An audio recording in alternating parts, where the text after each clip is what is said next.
হরিদা, এক কাপ কড়া করে চা দাও দেখিনি। আর এই টাকাটা একটু বাকি রেখো গো। এই মাসের শেষ তো, কাল আবার সেই সোদপুরের কাছে ব্যাংক অফিসে কাজে যেতে হবে। হাতে কিছু নগদ টাকা রাখা দরকার। ওরে বাবা, সেই সোদপুর! তা যাবি কিসে শুনি?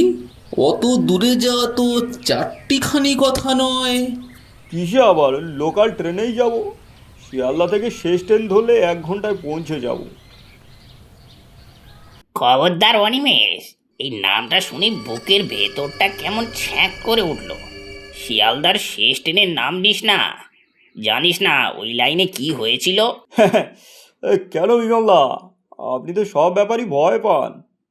আরে বাবা, ট্রেন তো ট্রেনই, তাতে আবার ভয়ের কি আছে? ভয় নেই, তবে শোন। আজ থেকে বছর তিনেক আগের কথা। আমি তখন সবে একটা বড় লজিস্টিক কোম্পানিতে জয়েন করেছি। অফিসের কাজে মাঝে মধ্যেই রাত হতো। সেবারও তেমনি একদিন শিয়ালদা থেকে শেষ ট্রেন ধরলাম, কিন্তু জানতাম না সেই ট্রেনটা আমায় এমন এক স্টেশনে নামাবে যার অস্তিত্ব ম্যাপেও নেই। এই সেদিনও খুব ক্লান্ত ছিলাম। শিয়ালদা থেকে বনগাঁ লোকাল ধরলাম। ভেবেছিলাম 8 ঘন্টা ঘুমিয়ে নেব। এই ট্রেনটা যখন ছাড়লো, কামরায় আমি ছাড়া আর 2-3 জন লোক ছিল। সবার গায়ে এমন একটা ফিনফিনে সাদা চাদর জড়ানো। ভাবলাম এসি কামরা না হলে হয়তো বাইরের হাওয়ায় ঠান্ডা লাগছে। কতক্ষণে ঘুমিয়েছিলাম জানি না, হঠাৎ ট্রেনের ঝাঁকুনিতে ঘুম ভাঙলো। জানালা দিয়ে উঁকি মারলাম। বাইরে ঘুটঘুটে অন্ধকার, কোনো স্টেশনের আলো নেই, শুধু কুয়াশা আর দূরে কোনো শেয়ালের ডাক শোনা যাচ্ছে। দাদা, এই সোদপুর কি পার হয়ে গেল? এটা কোন স্টেশন? সোদপুর তো অনেক আগেই পেরিয়ে এসেছেন বাবু। এটা এটা শ্মশানঘাট হল্ট। এখানে নামলে আর ফেরা যায় না। আমি তাড়াহুড়ো করে নেমে পড়লাম, কিন্তু আমার নামার পরেই বুকের ধড়পড়ানি বেড়ে গেল। ট্রেনটা যেন কোনো আওয়াজ ছাড়াই স্টেশন ছেড়ে চলে গেল। প্ল্যাটফর্মে কোনো আলো নেই, শুধু একটা টিমটিমে হ্যারিকেন জ্বলছে দূরে একটা বেঞ্চের উপর। দূর, নেটওয়ার্কও নেই। এই কেয়ারটেকারকে ফোন করব কি করে? শালা মাঝরাতে কোথায় এসে ফাঁসলাম। খুব ভুল করলেন বাবু। এই স্টেশনে যারা নামে, সাধারণত কেউ ট্রেনের জন্য অপেক্ষা করে না। তারা অপেক্ষা করে অন্য কিছুর জন্য। কে? এই কে আপনি? ভয় পাবেন না, ভয় পাবেন না বাবু। আমি এই স্টেশনের পুরনো এক খালাসি। আর নাম আমার জনার্দন।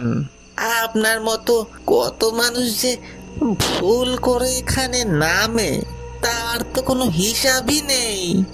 এই দাদা, এই পরের ট্রেনটা কখন আসবে? আমায় সোদপুর যেতেই হবে।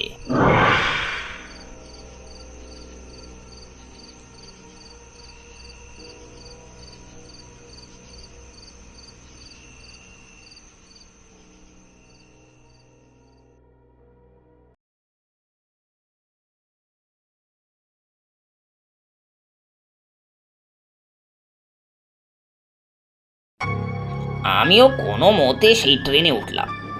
কামরার ভেতরে ঢুকতেই একটা পচা গন্ধ নাকে এলো। মনে হচ্ছিল যেন কয়েক মাস ধরে বন্ধ কোনো এক গুদামে ঢুকেছি। ভেতরে তাকিয়ে দেখলাম সারি সারি মানুষ বসে আছে। সবার গায়ে সেই একই চাদর, কেউ নড়ছে না। বিমল, তুই কি পাগল হয়ে যাচ্ছিস? এরা কি মানুষ নাকি অন্য কিছু? গলাটাও শুকিয়ে কাঠ হয়ে গেছে। ব্যাগে থেকে জলের বোতলটা বের করলাম, কিন্তু এক চুমুক দিতেই বমি হয়ে গেল।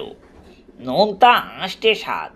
বোতলের দিকে তাকিয়ে দেখি ভেতরে স্বচ্ছ জলের বদলে ঘন লাল রক্ত। এই কি হচ্ছে আমার সাথে? রক্তই তো জীবনের শেষ স্বাদ বাবু। আমাদের জল শেষ হয়ে গেছে অনেক আগে। আপনিও কি আপনিও কি একটু দেবেন আপনার ধমনী থেকে? বাঁচাও, এ কেউ আছো, বাঁচাও। এক কামরা থেকে অন্য কামরা সব একই রকম, আর প্রতিটা কামরায় বসে থাকা লোকগুলো এবার উঠে দাঁড়াতে শুরু করেছে। তারা সবাই আমার দিকে হাত বাড়িয়ে দিচ্ছে। আমাদের সাথে মিশে যান, আমরা একা থাকতে পারি না, আমাদের খুব কষ্ট হচ্ছে, সোদপুর আর কোনোদিনও আসবো না। দাদা, এ আমায় বাঁচান। এরা কারা? এরা কি ভূত? ওরা ভূত নয় বাবু, ওরা হলো অতৃপ্ত আত্মা। 10 বছর আগের এক অভিশপ্ত রাতে এই ট্রেনটা যখন শিয়ালদাহ থেকে আসছিল, তখন লাইনে ধস নেমেছিল। ট্রেনটা সোজা খাদে পড়ে যায়।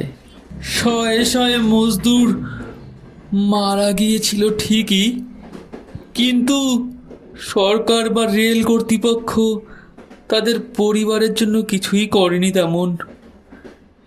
সেই রাগে আগুনে পুড়ে তারা আজও এই ট্রেনের কামরায় ঘুরে বেড়ায়।